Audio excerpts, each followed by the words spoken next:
Well, hello again. It's Paul, and I do appreciate your subscribing to this video series. A little housekeeping out of the way is that I just sent you an email that starts your subscription to the video series. So if you don't get it, be sure to check your spam filter and add my email, which is paul@saveyourmarriagehelper.com, to your safe senders list. It is my sincere desire as we go through this video series that it is going to make a major difference in your marriage and your relationship. If it does that, then I'm going to feel very, very grateful that I was able to help you, because let's face it, being in a bad marriage is no fun for anyone involved. And the more happy people we have around, the better world we are going to live in. And I'm sure will agree with that. So do you have frustrating sticking points that you and your spouse are unable to fix? Let's face it, a bad marriage makes both of you extremely miserable, but it really doesn't have to be that way. And obviously, that's why you're watching these videos, to find out what you can do to turn things around. First of all, I do want you to know that it's quite likely that you're making big mistakes as you try to save your marriage, and you don't even know it. It's not your fault. It's very often you don't always just receive the best advice from others, or you might try something and it might not be the best thing for you to do. And really, it's not enough for you to just learn how to talk better or communicate better, because very often that can just teach you how to fight better or how to become more manipulative. You've got to try to stop arguing, because really that's just going to turn into a battle of opinions, and most people are not going to change their opinions, especially if one of the two people is stubborn. Okay, so what is the number one secret? Well, it's not luck, sex, romance, or even happiness.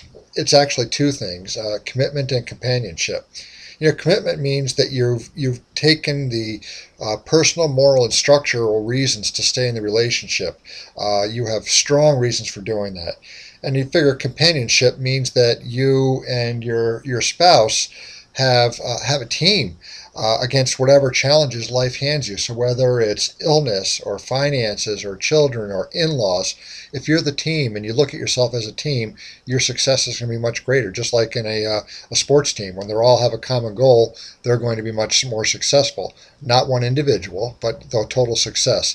So regardless of whether you're a man or a woman, whether you're paying the bills, or your spouse makes more than you do, or however it might be, there's really only one person totally in control of any relationship. And you've got to think of it. This is the person who can turn the relationship around or run it into the ground. And the person usually never realizes how much power they have until it's far too late. Well, who is that person? Well, believe it or not, it's you.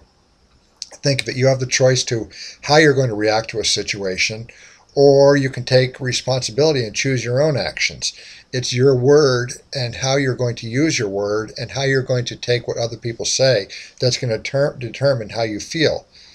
You might not be able to change your partner's behavior, but you can choose how you're going to react to that behavior. You can take blame, hurt, and criticism and feel all of these things, or you can take responsibility for your feelings and decide how you want to feel about it. Just think of that. You want to act the way you feel. You want to feel more loving toward your spouse, then act more loving. So if you want to feel happier, smile more often and express gratitude for good things. It's one of the strangest things in human psychology that the more you act the way you want to feel, so whether it's thankful, loving, affectionate, peaceful, happy, the more likely you're going to feel that way. And not a lot of people are aware of this. So when a marriage starts to go downhill, the first instinct is to act and become very emotional. So they lash out and they get defensive and they feel vulnerable, they close up. So these are how you're reacting to things. They're not the actual actions. So these feelings shouldn't make you act in ways that you don't want to.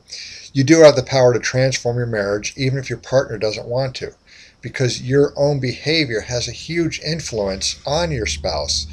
And to the point where you think of it, how many married couples grow so similar over a period of time. That's because we're just prone to picking up on our partner's moods and preferences and how they say certain things. How do you transform your attitude, the way you communicate, and how often you show love and affection? Your partner will be incapable of resisting. So you can have a happy, fulfilling relationship. and it begins with you. And in the next video, I'm going to show you how to start achieving that. In the meantime, I have a great idea for you, and this has worked phenomenally well for me. I mentioned earlier the importance of showing gratitude and having positive feelings. Well, this is a very, very powerful exercise, and it can have near immediate results.